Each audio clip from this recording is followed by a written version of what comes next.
What's up guys, Jeff Cavaliere, Athlean-X.com. Today we're covering the 5 biggest ab exercise mistakes.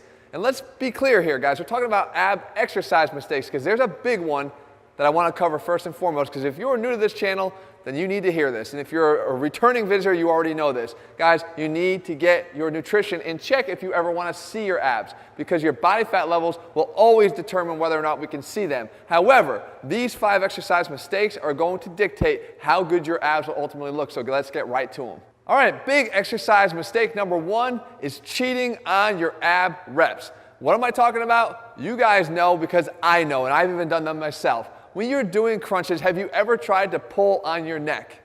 If you did, I'm telling you, all you're doing is you're making your eyeballs think that your shoulders are actually off the ground, and they're not. We know that when we're doing our crunches here, we need to get our shoulders off the ground and not trying to trick ourselves into thinking that we're getting higher than we are by pulling on our necks.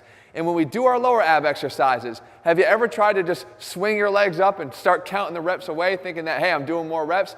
It doesn't work that way, guys. The only ones that ever matter are the meaningful reps that you actually contracted to bring up there. And even sometimes we try to work with our hands and we're pushing down through the floor trying to get our legs up higher. Again, what are we doing here? We're strengthening our freaking hands, not our lower abs. Guys, start caring more about the quality of the repetitions and stop caring about how many you're doing, and your abs will respond. Ab exercise mistake number 2 is not breathing properly during your ab reps. What am I talking about? I actually made a whole video on this before about leading to bloated abs. You can actually start bloating your abs by not properly breathing on every rep. If you are exhaling, that's a good thing. But if at the same time you're pushing out your stomach, that's a bad thing. So what you want to try to do is learn how to exhale while not blowing out or pushing out on your stomach. So there's a big difference. You want to learn how to exhale as you tighten down and make your waist smaller and tighter. And we could do this on every single ab exercise. You just might have to focus a lot more. You can see me doing a crunch here. I'm not crunching, blowing out, exhaling, and pushing out at the same time. What I'm doing instead is I'm exhaling, blowing out, but at the same time pulling in and tightening down on my stomach. This makes a big difference into how your abs will look over the course of time when you add up rep after rep after rep. You're learning how to contract the transverse abdominis, stabilize, and then do the movement. And that's going to pay big dividends, I promise you, as you add up all the reps that you're going to do in all your ab training. Your ab exercise mistake number 3 is not including enough hanging ab exercises in ab work. Why? Guys, they always say if it doesn't challenge you, it won't change you. We know that hanging ab exercises are more challenging, but that is because they're more capable of changing you. Start doing more of these exercises. Here's the reason why. First of all, anybody who's ever had any kind of abdominal surgery could tell you, and I'm one of them with 2 hernia operations, I could tell you this: hanging from a bar is so damn hard if your abs aren't ready for it. It requires a lot of stabilization just to hang there. And if you're a ranked beginner, you might want to just start doing that, hanging from the bar for a minute or so to start training your abs to contract and stabilize your body. But of course, if you're a little bit ready for more of a challenge, you want to start doing more exercises from this position. And again, like I said, the last point here, you're stabilizing your pelvis first and then contracting from there. And it becomes a lot harder, but at the same time, we're positioned perfectly for lots of lower ab targeted movements here because we're moving from the bottom up. And all it takes is a little bit of a tweak and change the direction and turn and twist of the knees to really start incorporating not just the lower abs, but the obliques as well. Yes, these hanging exercises are more difficult, but as I said, they will start to pay more dividends for you in the long run, so start looking for ways to incorporate more of them into your training. Moving on, our 4th mistake here, not training your abs enough. Guys, I've been a big proponent of frequent ab training, and I'm gonna hammer that point home once again. I wanna see you training your abs 5 times. Better 6 times, and even better, maybe 7 times a week. Frequency is what your abs are built for.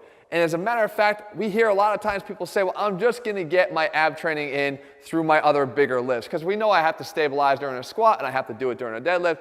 Guys, it's the wrong way to think about it. You're thinking about it backwards. What you should be thinking about is how much better could my squat be and how much better could my deadlift be if my abs were stronger. And we're going to get there by doing more frequent direct ab training. I don't care whether you want to run faster, jump farther, jump higher, or push something with more strength, your abs are going to be the central point for generating all that power, and you want to train them directly. Start training them not long, 4, 5, 6, 7, 8 minutes. That's all it takes, but be more consistent with it and start doing it every single day if you can, and I promise you'll see better results.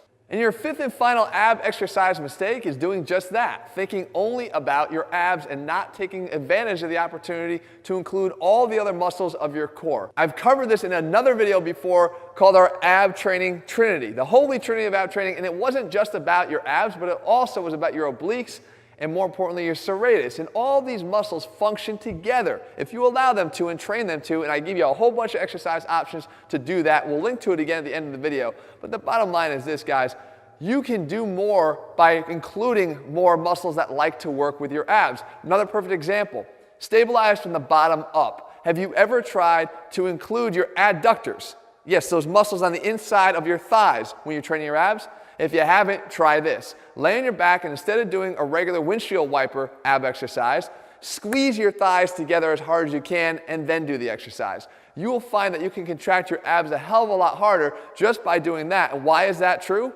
Because you're stabilizing the pelvis from down below. The abs will grab onto the pelvis from the top down. If we can get it from both sides, we have a really intense contraction here, and now we want to move and control that pelvis side to side in that exercise. You can do this on almost every single exercise that your legs are in a position to be squeezed together, so start taking advantage of it.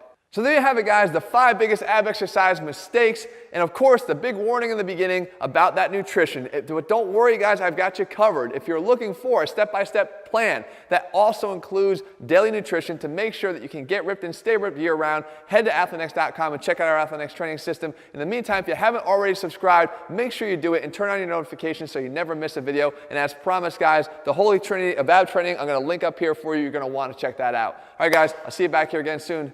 Later.